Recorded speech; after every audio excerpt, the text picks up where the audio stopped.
আসসালামু আলাইকুম প্রিয় দর্শক, আপনারা কেমন আছেন? আশা করি ভালো আছেন। আপনাদের সামনে আরেকটি নতুন ভিডিও নিয়ে হাজির হলাম। আব্বাস ভাই অনেক অসুস্থ, আমি ওনার জন্য প্রার্থনা করি এবং দোয়া করি যাতে আল্লাহ তাআলা তাকে সুস্থ করে দেন।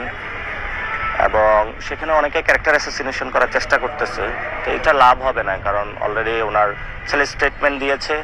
তারপরে হলো যারা ডাক্তার, আমি অনেক ডাক্তারের সাথেই কথা বলেছি যে এটার কারণে না, এটা ওনার আগে থেকে সিকনেস ছিল এবং সেটা থেকে হয়েছে, এবং তার ফ্যামিলিও এটা স্পষ্ট করেছে। তো এটা নিয়ে যারা জল ঘোলা করতেছে অথবা তারা রাজনৈতিকভাবে সুযোগ নেওয়ার চেষ্টা করতেছে, আমি সাথে সাথে দোয়া করেছিলাম ওই দিন। আমি ওনাদের ফ্যামিলিতে অ্যাপ্রোচ করেছিলাম যে যাওয়ার জন্য, ওনারা ব্যস্ত ছিল এবং আমিও চাইনি যে অন্য কেউ কোনো সুযোগ নেওয়ার যাতে নিতে পারে, সে পরিস্থিতি, অনাকাঙ্ক্ষিত পরিস্থিতি সৃষ্টি হোক। তো আমি ওনার জন্য দোয়া করি যাতে উনি সুস্থ হয়ে ফিরে আসুক। তবে আমাদের এটাতে মানে অনেকে মনে করে যে আমি থেমে যাব বা কোনো কিছু নেন, আমাদের এটা সিস্টেমের বিরুদ্ধে লড়াই, কোনো ব্যক্তির বিরুদ্ধে না। ফলত এখানে চাঁদাবাজি, সন্ত্রাস, দুর্নীতির বিরুদ্ধে আমার লড়াই চলমান থাকবে।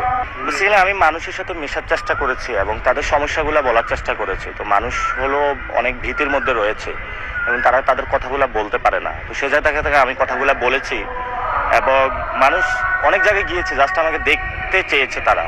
আমি সিলেটে গিয়েছি, 10-12 হাজার লোক উপস্থিত হয়েছে, চট্টগ্রাম, সব জায়গাতে তারা আমাকে দেখতে চাচ্ছে এবং তাদের যে না বলা কথাগুলা সেগুলো হয়তো আমি বলছি, এই জন্য তারা আমাকে দেখতে চাচ্ছে।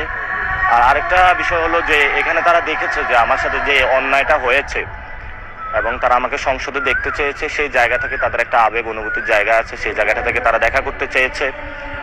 এবং আমি বেসিক্যালি জেনজিদেরকে বেশি কানেক্ট করেছি এবং আমি ফান হিউমারের মধ্যে পলিটিক্যাল কমিউনিকেশন করার চেষ্টা করেছি, ফলে তারা আমার সাথে অনেক বেশি কানেক্ট করেছে এবং তাদের সাথেও আমি এই মধ্য দিয়ে হলো ফিজিক্যালি তাদের সাথে কানেকশন হওয়ার একটা সুযোগ এসেছে, সেটা হয়েছে। জনগণ যদি চায় তাহলে দেখা যাবে। শুনতে তো পাচ্ছি ভাই আপনি উত্তর থেকে দাঁড়াচ্ছেন।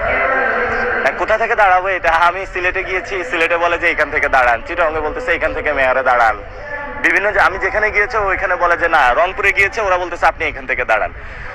তো আমার যেটা ঢাকাতে আমি যে স্টেজের মানুষের সাথে কানেকশন অথবা যেটা দেখেছি, এটা আমি সিলেটেও তেমন দেখেছি, চিটাগাঙ্গে তেমন দেখেছি, রংপুরেও তেমন দেখেছি। আমি এখনো কোনো ইচ্ছা পোষণ করি নাই, যদি মানুষ চায় তখন দেখবো যে এটা আসলে লোকাল গভর্নমেন্টের এখন কিছু বাকি আছে। যেমন আমার ভাগ্যটা এমন, আমি চাঁদপুর 5-এ ইলেকশন করতাম, ওইখান থেকে চলে আসছি ঢাকা 18, ঢাকা 18 থেকে ঢাকা 8-এ।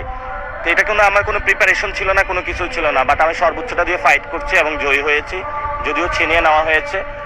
তো সেই ক্ষেত্রেও যদি লোকাল গভর্নমেন্টে এই ধরনের কোনো পরিস্থিতি সৃষ্টি হয়, সেক্ষেত্রেও আমি যাব, ফাইট করব, চ্যালেঞ্জ নিব।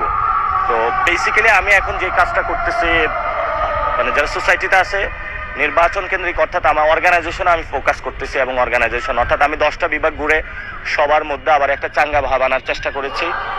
আমি নেপাল যাওয়ার চেষ্টা করতেছি, ওইখানে জেনজিদের সাথে কানেক্ট করার জন্য। সামনে সৌদিতে যাব, সেখানেও বাঙালি সোসাইটির সাথে কানেক্ট করব। যদি ভিডিওটা ভালো লাগে লাইক, শেয়ার, কমেন্ট করে জানাবেন। আর এরকম ভিডিও পেতে চ্যানেলটা সাবস্ক্রাইব করবেন। সবাই ভালো থাকবেন। আল্লাহ হাফেজ।